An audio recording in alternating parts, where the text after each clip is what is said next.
You can only imagine how many messages, comments I get on my YouTube channel every day. And as you can imagine, I don't respond to many of them for multiple reasons. The big one, the big reason is really quite simple. That if I respond to the points made by Christians, the arguments that evangelicals make, what they do is they just delete their message. So what happens is that if I respond to them and they don't like that I respond, they don't go, oh, I didn't know. They just delete their message and thus deleting my message. So I don't bother. But today, this Christian makes a comment on a video, and it was such an important comment that I said, I'm going to answer you, which I wrote out the answer. And I know you're going to delete this. I hope you don't, but I know you're going to delete this. And if you do delete this, I'm going to make a video about it, which you can't delete. So I'm going to do that right now. And it's about Jesus' genealogy, just so you know that when you open the Christian Bible begins, Matthew 1:1. This is the genealogy of Jesus Christ, son of David, son of Abraham. Okay? That's very critical. Okay. So there are huge problems in this genealogy. There's another genealogy, incidentally, in the book of Luke, Luke chapter 3.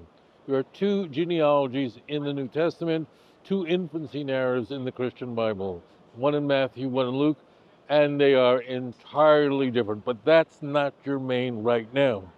What is very important, listen very carefully, is that the genealogies mean nothing. They mean nothing. Why? Because both Matthew and Luke claim that Jesus was born to a virgin, which means Matthew and Luke's genealogy, again, Matthew 1, Luke 3, are the putative genealogies of Joseph, who is the husband of Mary. But according to Matthew and Luke, Joseph wasn't Jesus' father, so it's irrelevant. Do you understand the magnitude of that? That means when the church claims that Jesus was born to a virgin, and only 2 books out of 27 books in the Christian Bible make that claim, it completely sabotages the possibility that Jesus can be the Messiah. Why? That means he can't be from the house of David. Why? Because you know what tribe you're from through your father. Why? Because the Torah says so. Where? Numbers chapter 1. It's really that simple.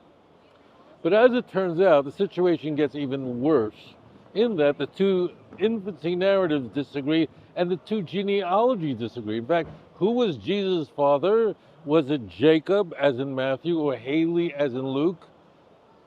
I don't know. They're totally different, totally different. Now for the point. Listen very carefully. So this guy makes 3 points.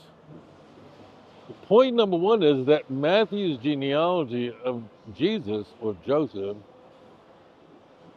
is not really the genealogy of Jesus. So the reason for that is that Juconia in verse 11 of chapter 1 is cursed. So he goes, that's not even the genealogy of Jesus. And if it isn't, then why give it? It doesn't even make any sense. Luke's genealogy, he claimed, is the genealogy of Jesus through Mary. I want you to listen very carefully. So how do Christians try to solve this problem? They variously say that Luke's genealogy is really the genealogy of Mary, that Mary was from the house of David. And some Christian apologists, defenders, say, oh, Matthew's genealogy is really tracing the genealogy of Mary, who is the physical mother of Jesus. She's the Theotokos, okay? It's irrelevant completely, number 1, because mothers cannot convey tribe identity. Number 2 is it says it nowhere in Matthew or Luke. Nowhere in either of those genealogies does it claim that this is the genealogy of Mary. It says explicitly that this was the genealogy of Joseph, not Mary. And in fact, in Luke chapter 1, it says openly that it was Joseph that was from the house of David, not Mary. Where? Luke 1:27. So this is complete, utter nonsense. Are you following any of this at all? So this is what happens, like when you make up stuff, when you, like, I'm not, these people are not like lying. They're saying things that are not true. Where do they get this stuff from? They read these booklets online. They look at these websites of missionaries, and then they're told all this stuff, and they just regurgitate it. So they've got to, like, how do we connect Jesus to the house of David? Well, if it's through Joseph, but Joseph wasn't Jesus' father, again, only according to Matthew and Luke. And therefore, Joseph's genealogy is completely worthless. Now, if you read Matthew 1 or Luke chapter 3, you would see it's only Joseph that's mentioned, not Mary as being a descendant of King David. It gets so crazy, but this is what happens when you mess around. Now, then there's one other point. The reason why I took a lot of interest in this, is because there was another claim in there, and that is that genealogies don't necessarily, or I want to repeat that. I retract what I just said. Tribe identity can be transmitted through the mother.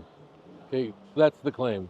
Now, as I mentioned to you, for example, Numbers chapter 1, verse 18, according to the family, according to the father's house. That's how you know what tribe you're from, okay? Well, how do you escape that? And in fact, if you look at all these two genealogies in Matthew and Luke, it's all men, men, men, men. No women, because women don't matter. I mean, when I say women don't matter, women don't be angry. What I mean is women are not germane to what tribe you're from. Women do determine if you're Jewish or not, so they're very important, but not with tribe identity. That's what's critical. But what happens is in the book of Chronicles, we have something very interesting. We have, in looking at the family of David, we have this, how do we say this? We have this family, a guy named Shushan, who has only daughters, he has no sons. He has a slave that's an Egyptian, and he then has his daughter marry this Egyptian slave. And then the book of Chronicles enumerates in chapter 2 all the descendants of this couple. The couple, the girl is a Jewish girl who's married to an Egyptian slave because her father arranged it. But the point is, nowhere in this whole line, I think it's about 15 generations, they say that they are from the house of David. It doesn't say it anywhere. So why would Chronicles even mention it? So it's complete nonsense that Chronicles is suggesting that tribe identity is traced through a mother rather than a father. So why is it in there? Well, it's in there because, now listen very carefully, there's a prohibition in the Torah that you can't marry an Egyptian. It's an illicit marriage. So therefore, the book of Chronicles, Ezra, who's the author of Divrei Yomim, enumerates, explains that, hey, you see all this whole family here? They're puzzle. These are not legit. So nowhere in that genealogy does it state that these people are also considered from the house of David. So this is all nonsense. So now, my friends, understand that when you change anything, when you play with something and you get yourself in a lot of trouble, when you claim that Jesus was born to a virgin, you immediately sabotage the entire claim that Jesus could possibly be the Messiah, let alone he didn't do anything the Messiah is supposed to do. But number two is you've got a big problem. You have no biological connection between Jesus and King David, and Mashiach has to come from the house of David. It's very, very critical. In fact, in Tanakh, Mashiach is called David. See Ezekiel 37, verse 24 and 25 as an example. So nowhere in the book of Chronicles does it say that the descendants of Shushan, meaning his daughter's descendants, were considered, regarded as the house of David. On the contrary, why are they listed? Because they were born to an illicit relationship. Why? Because Torah says, don't take an Egyptian. And then you wonder why it's hard for me to comment on the thousands of comments that appear on my YouTube channel. What am I saying to you? I want you to listen very carefully. I don't want you to depend on Rabbi Singer. I want you to look it up for yourself. If you do, no missionary will ever be able to rob you of a relationship with God. Shalom. If you enjoyed this program, please like and subscribe. אדון עולם אשר מלך בטרם כל יציר נברא לעת נעשה בחפצו כל.